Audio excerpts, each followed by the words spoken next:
Estamos con el secretario de Transportes, Juan Ramiro Robledo, que al parecer hay asuntos muy interesantes con el objetivo de innovar en la cuestión administrativa. ¿Qué nos puedes comentar sobre esto? Estamos desarrollando, bueno, antes que nada, muchas gracias por el espacio, pero estamos desarrollando un proyecto muy estratégico para el gobierno del Estado, en particular para la Secretaría de Comunicaciones y Transportes. El año pasado, con el apoyo de CONACYT y con su brazo técnico en el Estado, que es Coposit, se inició todo esto. Y obtuvimos un financiamiento de 18 millones de pesos, de los cuales 6 fueron recurso estatal y 12 federales. Se hizo el concurso hecho por CONACYT y finalmente a mediados de este año ya está trabajando con nosotros el CIATEC de Guanajuato, la Universidad Autónoma de San Luis Potosí y el Colegio de San Luis para desarrollar este ambicioso proyecto, y me explico de qué trata. Es un proyecto de gobierno abierto que tardará hasta 24 meses. Pero ¿qué es eso del gobierno abierto o qué contempla, hacia dónde va? Y sobre todo, ¿qué se refleja? ¿De qué manera beneficia a la población? ¿Cómo vamos a...? Sí, porque es muy complejo y cómo la gente lo va a ver más tangible. El proyecto tiene 3 fases. Su primer fase es hacer toda una reingeniería de los procesos, trámites administrativos al interior de la dependencia. Hoy en día tenemos 48 trámites. Se trata de eficientizarlos, mejorarlos, depurar el archivo, depurar las bases de datos. Es un trabajo muy de escritorio, muy de talacha, por decirlo de una manera muy coloquial, de romper ciertos paradigmas, incluso trámites obsoletos que tenemos. Esa es esa primera etapa. Una vez hecho ese trabajo de reingeniería, pasaremos a una segunda etapa, que es donde se va a hacer un software a la medida de la regulación potosina y a la medida de esta reingeniería de procesos, una eficiencia regulatoria, para en una tercera etapa poder pasar a la implementación de esto. ¿En qué consistirá a grandes rasgos? De digitalizar las bases de datos de la Secretaría, que comprenden 3 variables. Todos los vehículos afectos al transporte público, todas las concesiones y permisos, y todos los operadores. ¿En este proceso se podrán detectar algunos que estén de manera irregular o que no hayan hecho De trámites? eso trata, y no solo de eso, sino además de transparentar todas las bases de datos. Y cuento una anécdota y cómo surge todo este proyecto. Cuando llego a la Secretaría, uno de los temas que más me sorprenden es que la calificación en transparencia era prácticamente del 100%. 10, todo se cumple, muy bien. Así, bueno, me llamó la atención. Y en efecto, llega un ciudadano y pide una solicitud de transparencia, pide el expediente de un taxi, de un camión, de un colectivo rural, de un chofer, pues el personal de la Secretaría va al archivo, busca la información y se le entrega. Eso está muy bien, es ser transparente, pero eso no es lo que el mundo del siglo XXI dicta para la administración pública. ¿Por qué no simplemente el ciudadano se metió a su computadora desde cualquier parte del mundo y checó las bases de datos de una manera digital? Y además las descarga y podría tener el padrón de antigüedad de todos los camiones de San Luis Potosí, y entonces una persona que esté interesado en vender pólizas de seguro puede saber la antigüedad del camión y generar información de valor agregado. Es poner orden. Poner orden y transparentar las cosas. Y entonces sí podemos pasar a la etapa que sigue. El objetivo de todo esto es la telegestión del transporte público. Poder monitorear de manera remota todo el transporte público. Poder subirlo a una base de datos y que la ciudadanía vea dónde va el camión, cuál es su ruta, su itinerario, quién es el chofer, quién es el concesionario, cuándo vence, pero de una manera muy ágil. Si no tenemos las bases de datos, pues ¿cómo vamos a monitorear el transporte? Hay esfuerzos muy básicos. Uno, el transporte en la zona metropolitana, tenemos un sistema de GPS donde controlamos la velocidad. Pero no tenemos un sistema que el usuario pueda saber en cuántos minutos exactamente llega el camión, y quién lo va manejando, y quién es el concesionario. ¿Y todo eso podrá saberse ahora? Ese es el objetivo. Ese es el objetivo.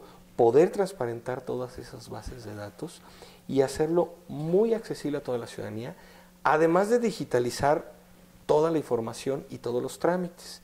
Me quedo con la frase de un académico que un día me comentaba: para hacer políticas de movilidad primero tenemos que hacer todos políticas de inmovilidad. ¿Qué podemos hacer los ciudadanos para no movernos? Ese es lo primero que hay que ver.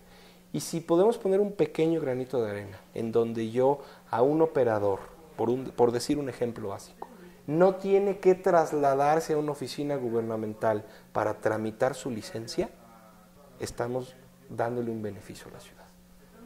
Cosas que las podemos trabajar remotamente. Y entonces todo eso se va agilizando cada vez más y logramos una eficiencia administrativa. En eso consiste el proyecto, es ambicioso, es muy complejo, pero tardará 24 meses. Llevamos ya 3 meses trabajando en esta primera etapa. La primera etapa durará 7 meses y es un trabajo muy de escritorio, es poco tangible. Ya en la segunda etapa se empezarán a ver algunos de los resultados. Estamos trabajando en esto a través de los teléfonos celulares. De los teléfonos inteligentes, sí. ¿No se considera algún aparato para que las unidades de transporte puedan tener este equipo y que el usuario vaya viendo su trayecto? Son esfuerzos que se complementan los dos que he mencionado. Esta es una plataforma de información ciudadana, 100%.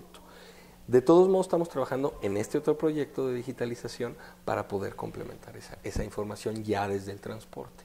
Es la tecnología avanzada para beneficio de los usuarios. Pues le tenemos que apostar a eso, le tenemos que apostar. La tecnología nos ayuda mucho, un exceso de velocidad lo podemos detectar a través de un sistema GPS y lo hemos estado haciendo. Llevamos más de 1000 sanciones en ese tema.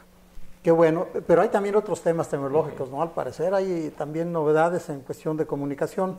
Sí, miren, hay uno de los proyectos más ambiciosos del gobierno federal y que también tiene que participar el gobierno estatal es la red compartida. Y a lo mejor lo hemos escuchado mucho en medios de comunicación y es una nueva red de telecomunicaciones móviles que rompe el paradigma por completo de cómo se prestan los servicios de telecomunicaciones móviles.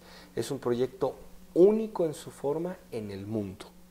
Y me explico porque es muy importante y es algo que traerá en su momento muchos beneficios para los potosinos. Las telecomunicaciones móviles tienen 3 variables y solo 3, que son tecnología, espectro radioeléctrico e infraestructura. La tecnología es algo que normalmente los gobiernos no se ocupan, siempre va más avanzada y las empresas lo están desarrollando y normalmente hay tecnologías de última generación. Pero las últimas 2 variables, sí, este proyecto nacional rompe en paradigma. El espectro radioeléctrico normalmente se concesiona a los privados. Tienen una banda, una porción del espectro radioeléctrico, y con base en esa porción, tú comienzas a desplegar tu infraestructura. Y entonces tenemos un problema, que una empresa tiene su espectro y despliega su infraestructura.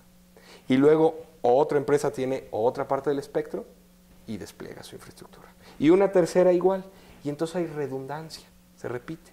Hay 3 casas seguidas y vemos 3 torres de telecomunicaciones en vez de compartir infraestructura. ¿En qué radica este proyecto? En que a través de una asociación público-privada, una porción del espectro radioeléctrico, a través de esta figura de la asociación, el gobierno participa y un privado despliega la infraestructura.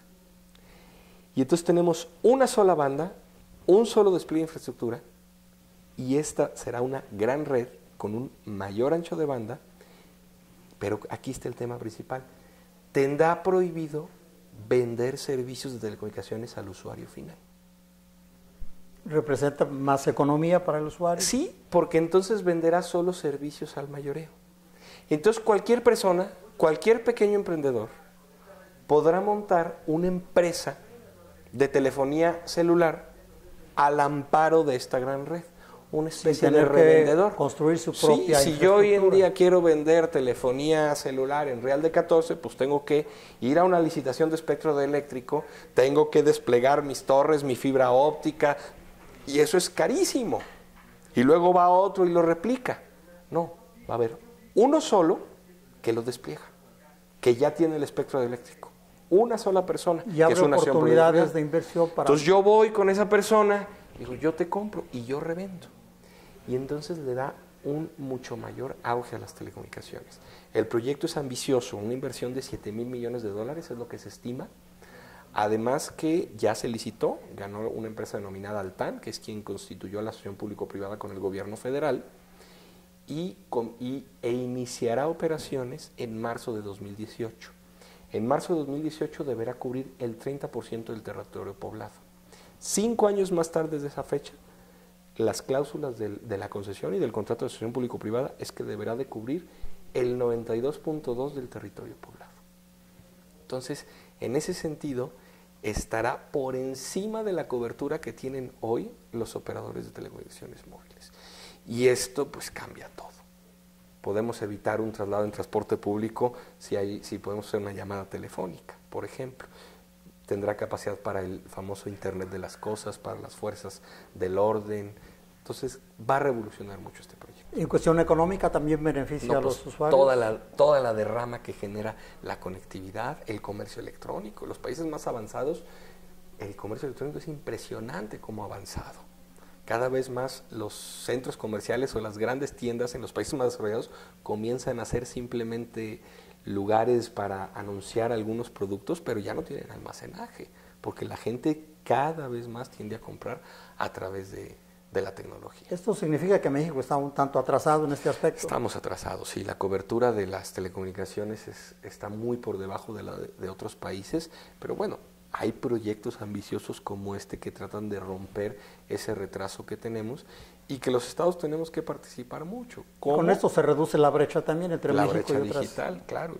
Y también la brecha digital al interior del país, porque hoy en día todos estamos conectados, o mucha gente está conectada en las grandes urbes, pero en las zonas rurales están completamente desconectados. Y también eso provoca migración. La gente busca opciones. Pues muy interesante, te agradezco mucho los conceptos. Esto es muy útil para la gente, para todos los usuarios.